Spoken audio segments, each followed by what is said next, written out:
Let's explore tips to transcend lifestyle conditioning.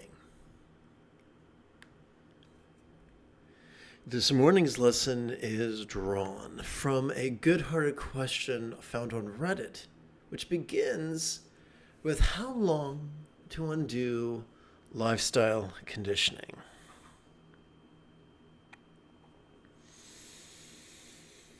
The individual continues.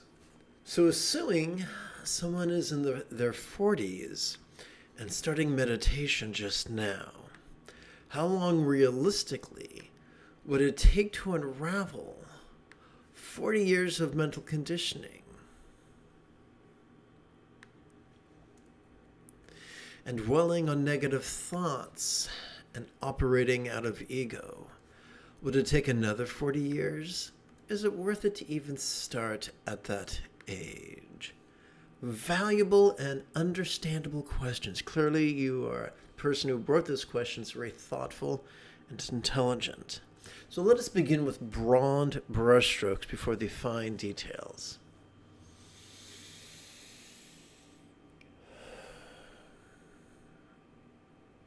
So first, let us understand what so-called ego conditioning really is. And to do that, it's helpful to start with the Four Noble Truths. Ask a biologist, they'll tell you there are stressors. Some are circumstantial, some are physical, some are interpersonal, some are mental. In all complex life forms, both plant and animal and fungi, because it's a category unto itself, survival instincts evolved. Instincts that appear to shove at some things, reach for other things, and cling to other things.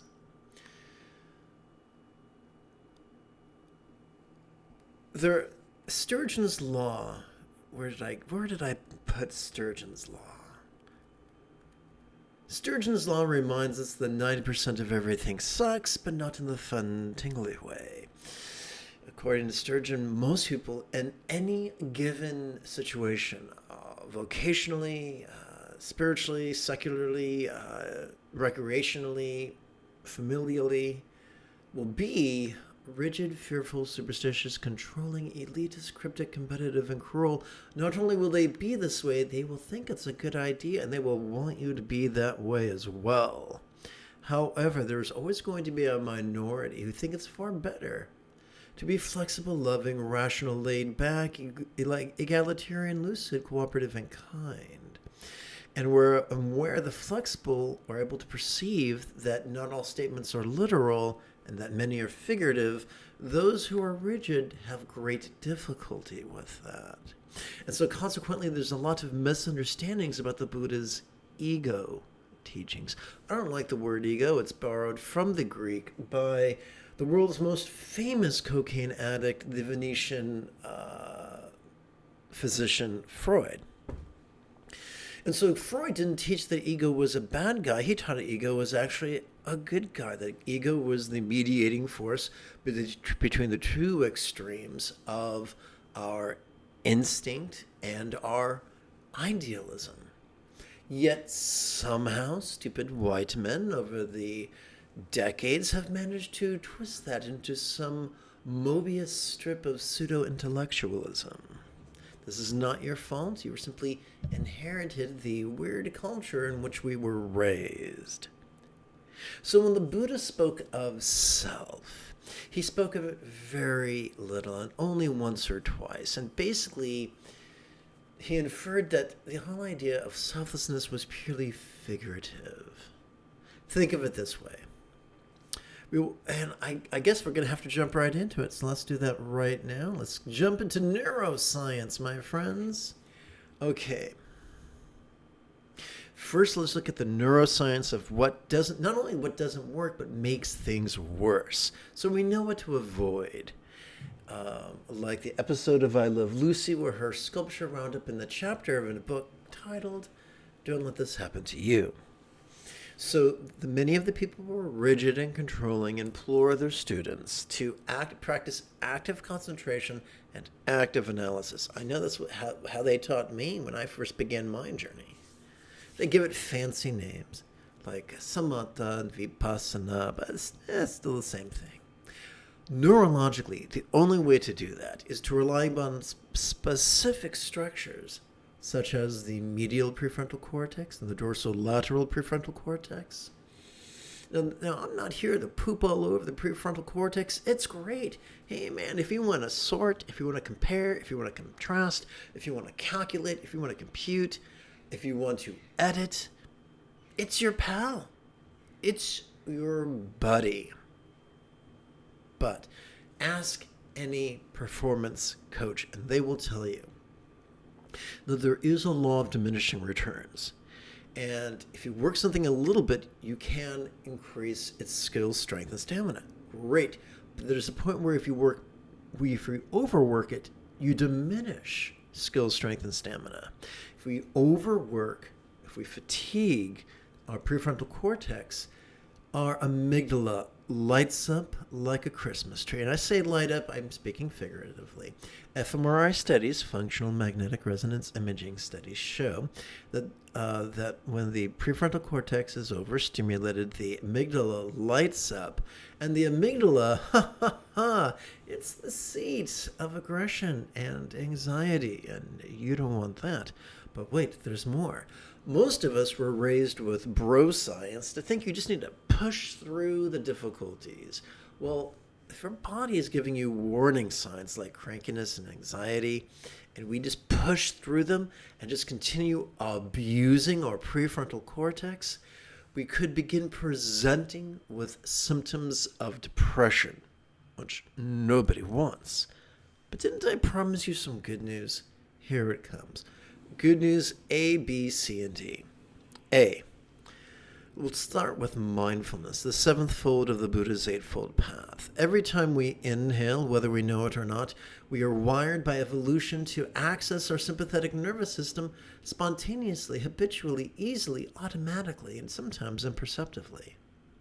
This bad boy is found in the middle third of our spinal cord, and it has evolved to help us to perceive in a very special way, to help us perceive vulnerably, passively, viscerally, and randomly. Can you see how this is the opposite of being rigid and controlling? Can you see how important this is for us to be on the path of the 10%? Now there's a dark side here, sorry, and to each life some rain must fall, and here's your rain. In addition to being wired to perceive sight, sound, sensations, flavors, scents, and the like, we have also been wired to notice emotions, intentions, thoughts, memories, and imaginings. To notice everything, from the external to the internal, from the physical to the mental, from the pleasurable to the painful, from the interesting to the boring, from the glorious to the grotesque. Now that can feel stressful. Didn't I promise you some good news? Here it is. Let's turn to the subject of meditation, the eighth fold of the Buddha's eightfold path. Every time we exhale, whether we know it or not, we are wired by evolution to access our parasympathetic nervous system, ensconced within both the lower as well as upper thirds of that same spinal cord, like bookends on a shelf. This bad boy has evolved to support both our physical relaxation as well as our mental release.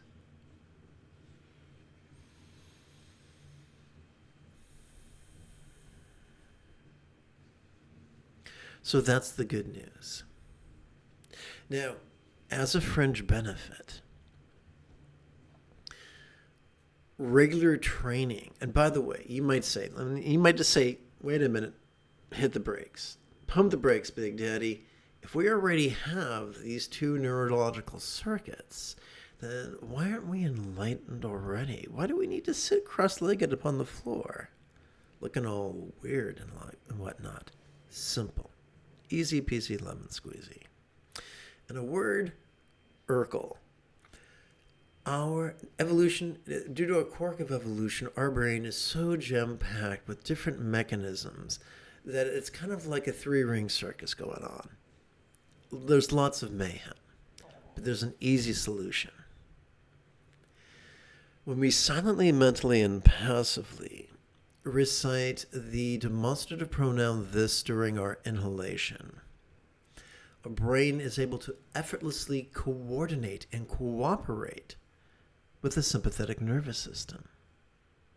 When we silently, mentally, and passively recite the one-syllable verb ease during our exhalation, this exact same brain is able to coordinate and cooperate with our parasympathetic nervous system. This is why we meditate, to align with our autonomic nervous system in a therapeutic and sustainable way. We evolved the autonomic nervous system to deal with the slings and arrows of outrageous fortune. And that's a good thing. So, we talked about ego, we talked about the Buddha's mentioning of self. So let me tie that up with a big red bow, if I may.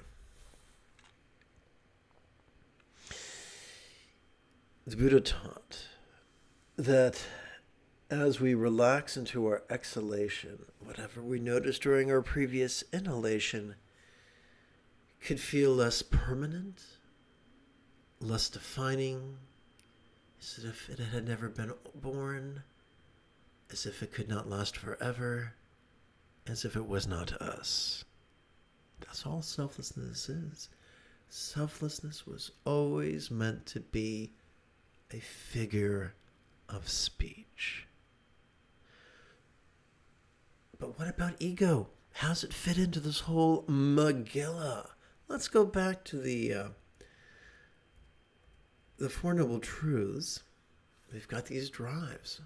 Let's take a deeper dive into these drives. There's something called the 8 worldly concerns, or the 8 failings of the world, depending upon which text you prefer. And so, as a survival mechanism, we are wired to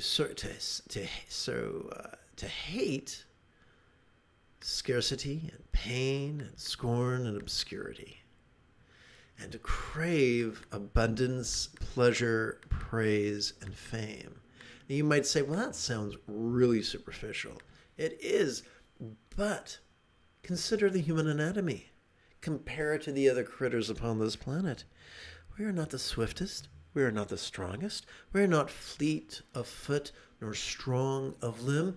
We are not sharp of claw or long of fang. But we have 2 things. We have big old brains and the urge to cooperate with each other. There was a time, it's been shown, that isolation kills, which is why the UN considers solitary confinement to be torture. And yet there are people who go through life in forced solitude, and it messes with their mind. Some of them are called incels, but that's another topic for another time. There was a time when in our tribe, or in our pack, those who were the most loved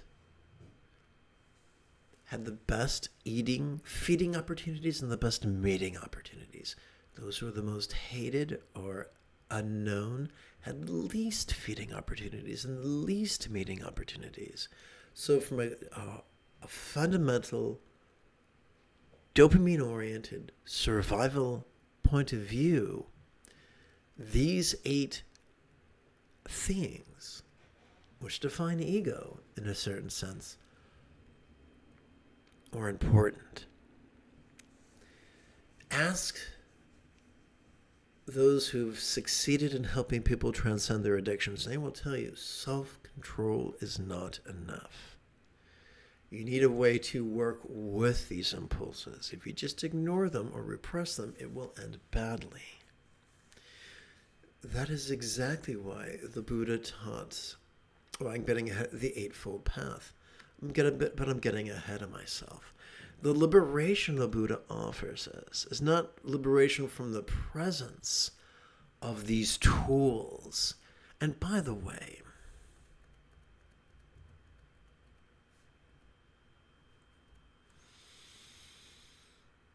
this mental conditioning has helped you to survive.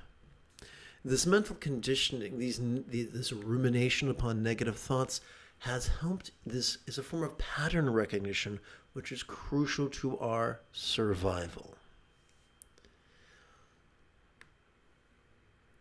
Operating out of those four imperatives that we just discussed, the imperative to avoid peril, pain, obscurity, and shame. The imperative to seek out safety, pleasure, praise, and fame. These serve a purpose. In distant centuries of yore, those born without these impulses would not live long enough to spread their genetic material, he said diplomatically.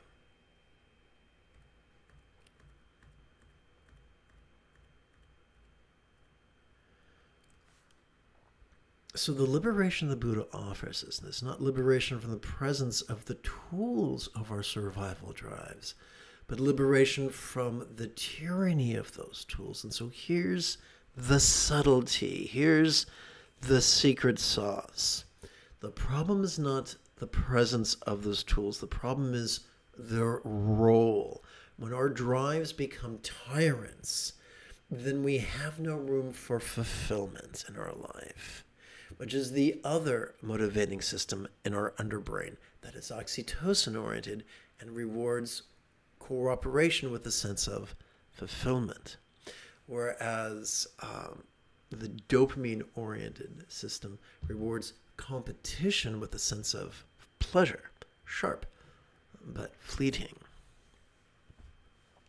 So the fulfillment we want comes from relegating our survival drives from tyrants down to just tools in the shed of our underbrain.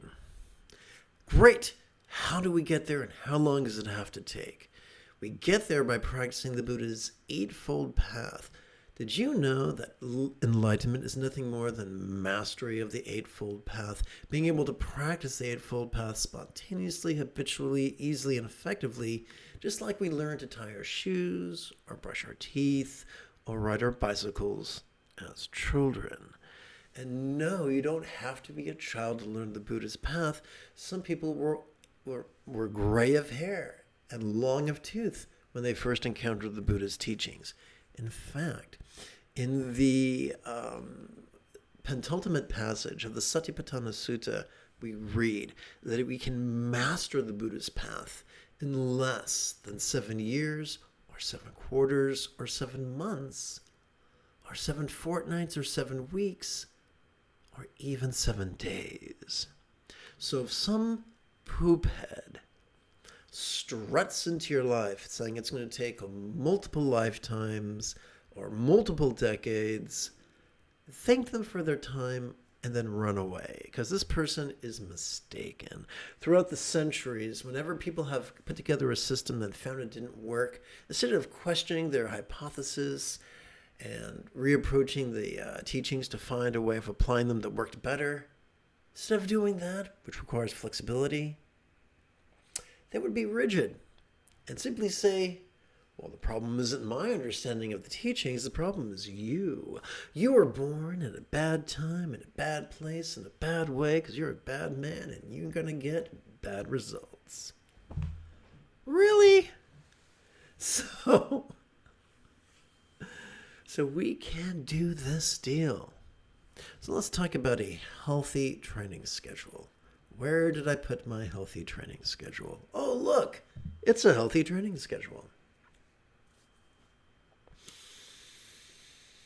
First off, you got to learn how to sit sustainably. Pretzels not required. We can sit we can learn to comfortably ease into a position where our legs are parallel to each other, where our spine is erect, where our hands are comfortably resting in our lap. We can learn to practice the Buddha's teachings. The first week we could practice for 5 minutes every 12 hours or so. The second week we could practice for 10 minutes every 12 hours or so. The third week we could practice for 15 minutes every 12 hours or so. Do you notice a pattern here? By the conclusion of the 12th week, we could be sitting for 60 minutes twice daily. By the conclusion of the 15th week, sitting for a 15-minute lesson and a 60-minute group practice twice daily, or I should say by the end of the 15th week, that could feel like child's play. It is possible to master the Buddha's path in 7 days, or 7 weeks, or 7 quarters. We don't have to shave our head, change our clothes, or abandon family, pets, children, employment. Twice a day, we can come to these live streams utterly free and master the Buddha's path. I look forward to practicing with you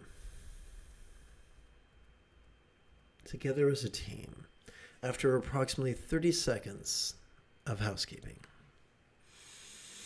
This is Lama Jigme Gyatso of the Buddha Joy Meditation School. For more than 30 years, I've spent about 8 hours a day, almost every day, studying, practicing, mastering, and reverse engineering the teachings and techniques of each sect of Buddhism so that you would not have to. Welcome, my friends, to meditate like a Jedi, which is made possible due to the generosity of viewers just like you. And now, I would like it very much if we could play with the latest iteration of secular contemplation, mindfulness, and meditation based upon yours truly's adaptation of the Anapanasati and Metta Suttas.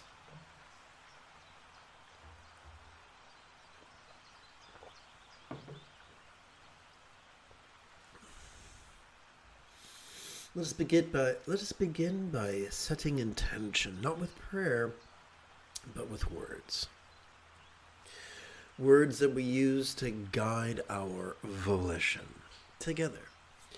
May all circumstances of all beings appearing yet impermanent be as safe and abundant as a real or imagined Buddha's land.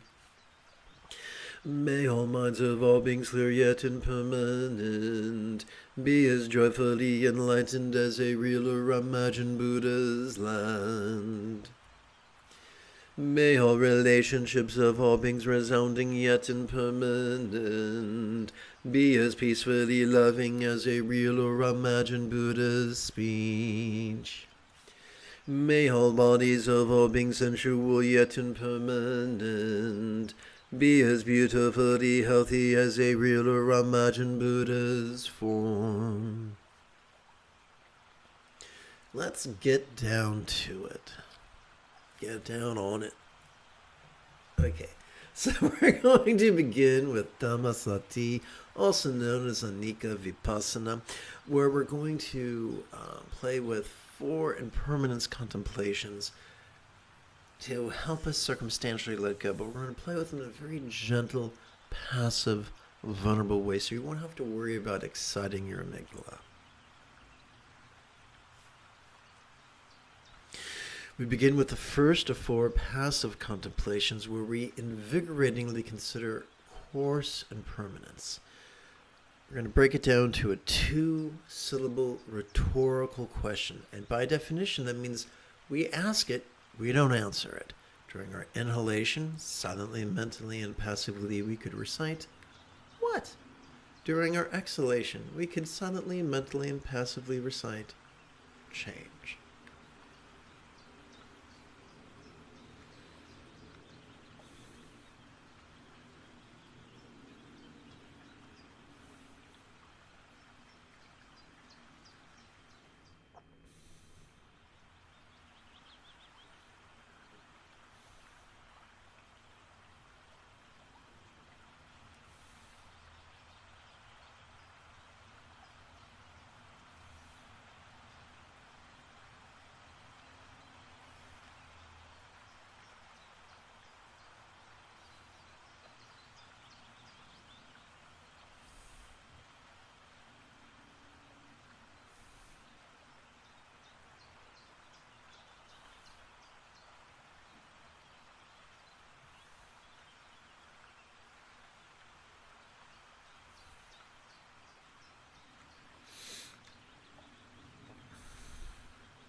Let's continue with the second of four passive contemplations, where we consider subtle impermanence with the two-word question, what fade?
We come to the third of four passive contemplations, where we consider very subtle impermanence with the rhetorical question, what cease?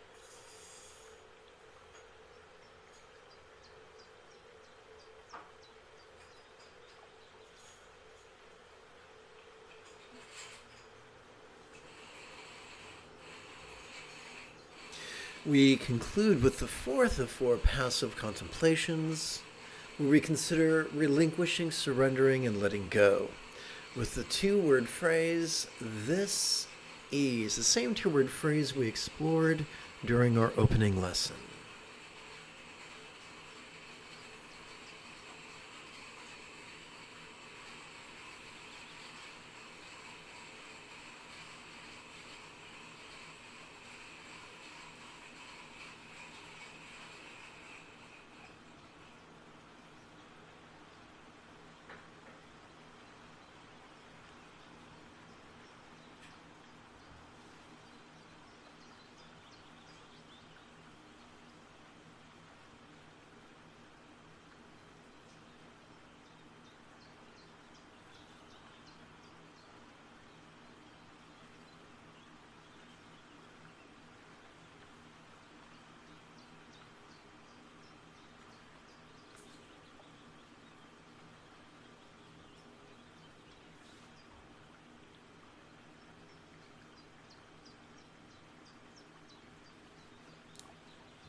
We continue with Kaya Sati's only set of four preliminary meditations that center our body.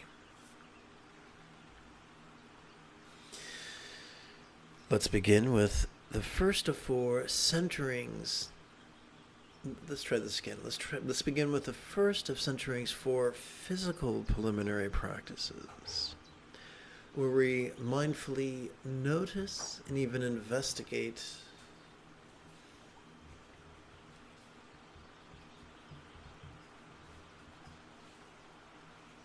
our relaxingly longer, gentle respirations.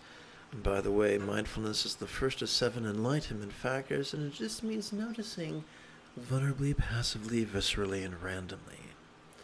As we inhale, we can silently and mentally recite the verb watch. As we exhale, we can silently and mentally recite the adjective long.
We come to the second of centerings for physical preliminary practices, where we mindfully notice and even investigate the coalescence of a shorter, invigorating respirations.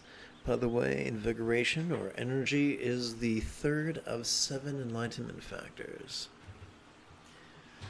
During our inhalation, we can silently and mentally recite the verb here. During the exhalation, we can silently and mentally recite the adjective short.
We come to the third of centerings for physical preliminary practices, where we allow our minds to mindfully notice and even investigate our bodies.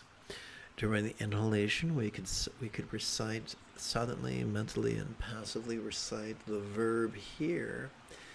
And during our exhalation, we could mentally recite the noun form, which is a synonym for body.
This brings us to the fourth of centerings for physical preliminary practices, where we allow our bodies to tranquilly relax. Tranquility is the fifth fold of the Buddha's Eightfold Path.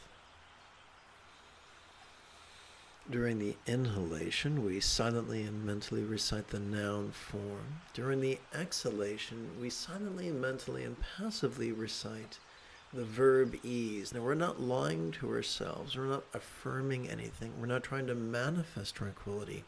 Tranquility is already latent within each exhalation due to our parasympathetic nervous system.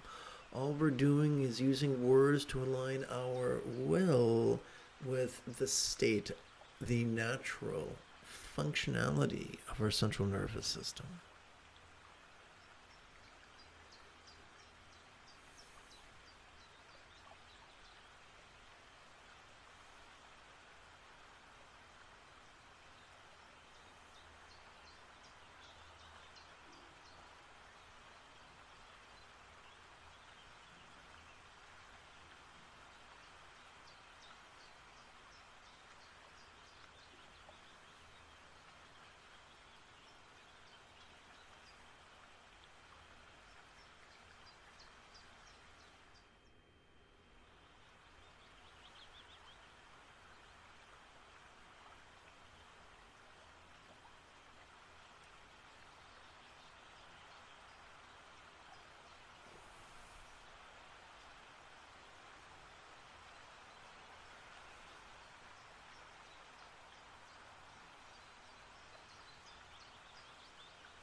We continue with Vedana Sati, Sati 4 jhana meditations that center our feelings.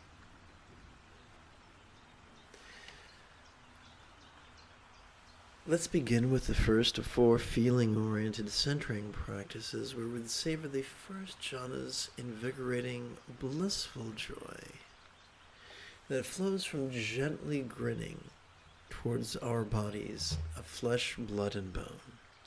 Allow me to remind you that joy is the 4th of 7 enlightenment factors. As we breathe in, we can silently, mentally, and passively recite the verb grin. As we exhale, we can silently and mentally recite the noun form.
We continue with the second of 4 feeling-oriented centering practices, where we savor the second jhana's peaceful joy that flows from gently grinning towards our thoughts, emoting, intending, reasoning, recalling, and imagining, using the word thought, of course, as an umbrella term.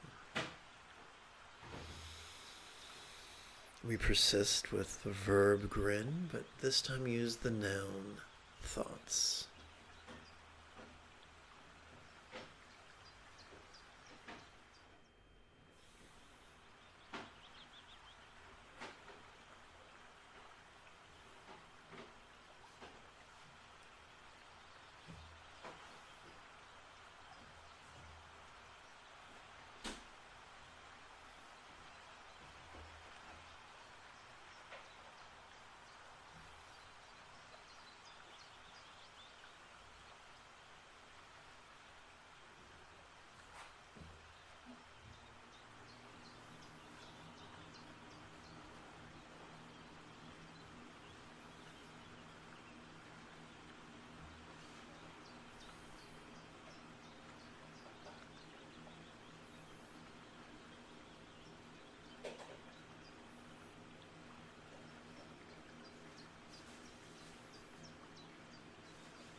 Let's continue with the third of four feeling-oriented centering practices, where we savor the third jhana's contentment by mindfully noticing, investigating, and coalescing our thoughts, emoting, intending, reasoning, recalling, and imagining. How does this coalescing work? Involuntarily. With every inhalation,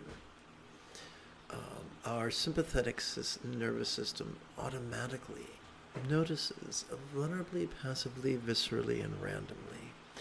Just as our air coalesces within our lungs, our desires coalesce in contentment.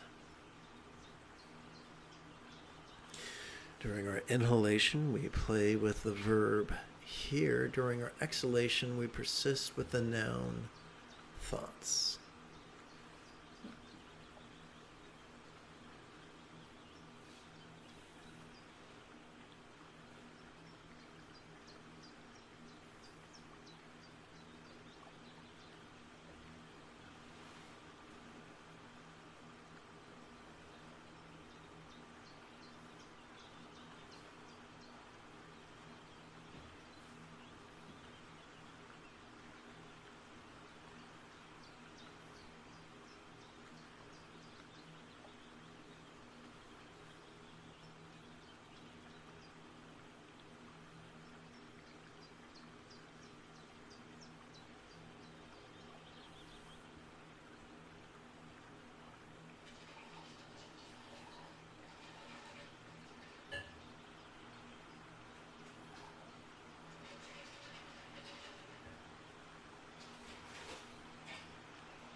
We continue with the fourth of four feeling-oriented centering practices.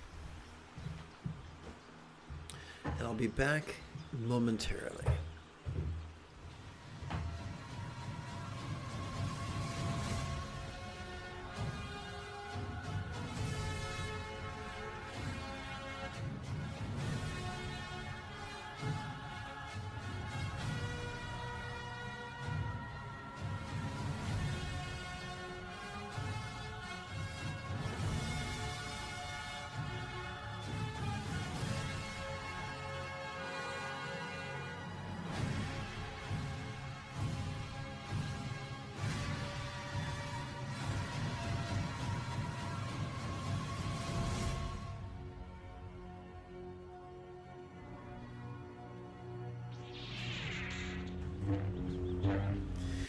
We continue with the fourth of four feeling-oriented centering practices, where we savor the fourth jhana's neutrality. The gap, the middle point between pushing and pulling, the fulcrum of the seesaw, if you will, by allowing our thoughts, emoting, intending, reasoning, recalling, and imagining to tranquilly relax. As we inhale, we can silently and mentally recite the noun thoughts. As we exhale, we can silently and mentally recite the verb ease.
We continue with Chitta Sati's second set of 4 jhana meditations that center our mind.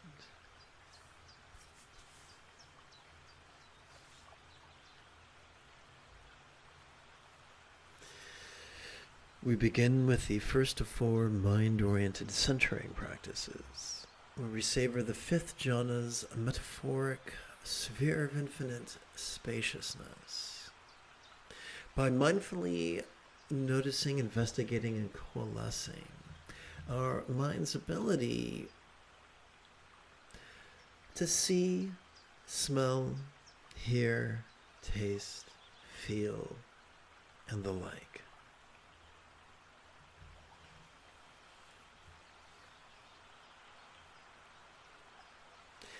During our inhalation, we can silently and mentally recite the verb here. During our exhalation, we can silently and mentally recite the noun mind.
We continue with the second of 4 mind-oriented centering practices, where we savor the 6th jhana's metaphoric sphere of infinite awareness, which we generate by allowing our mind to invigoratingly gladden, as towards it we gently smile.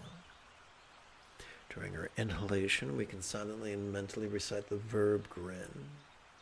During the exhalation, we can silently and mentally recite the noun mind.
We come to the third of 4 mind-oriented centering practices, where we savor the 7th jhana's metaphoric sphere of non-graspability,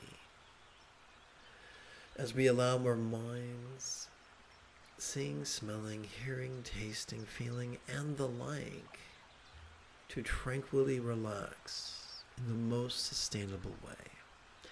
During our inhalation, we can silently and mentally recite the noun mind. During the exhalation, we can silently and mentally and passively recite the verb ease.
We come to the 4th of 4 mind-oriented centering practices, where we savor the 8th jhana's metaphoric sphere of acquiescent non-labeling.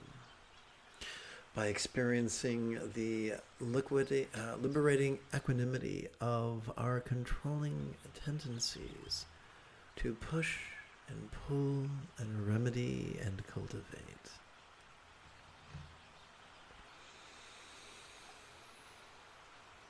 During our inhalation, we could silently and mentally recite the noun mind.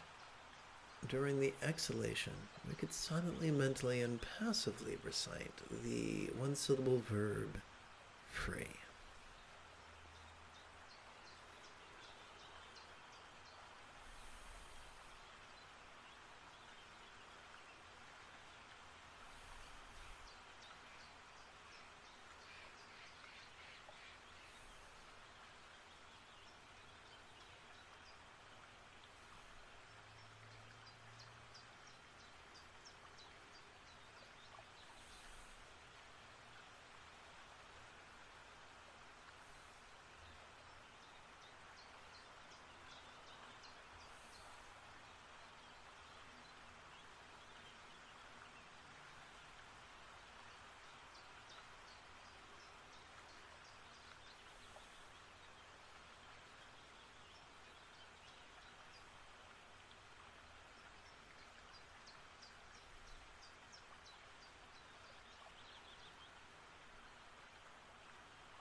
Let us seal this practice by chanting love and letting go's wishes for universal enlightenment and well-being. May all circumstances of all beings appearing yet impermanent be as safe and abundant as a real or imagined Buddha's land. May all minds of all beings clear yet impermanent be as joyfully enlightened as a real or imagined Buddha's land. May all relationships of all beings resounding yet impermanent be as peacefully loving as a real or imagined Buddha's speech. May all bodies of all beings sensual yet impermanent be as beautifully healthy as a real or imagined Buddha's form.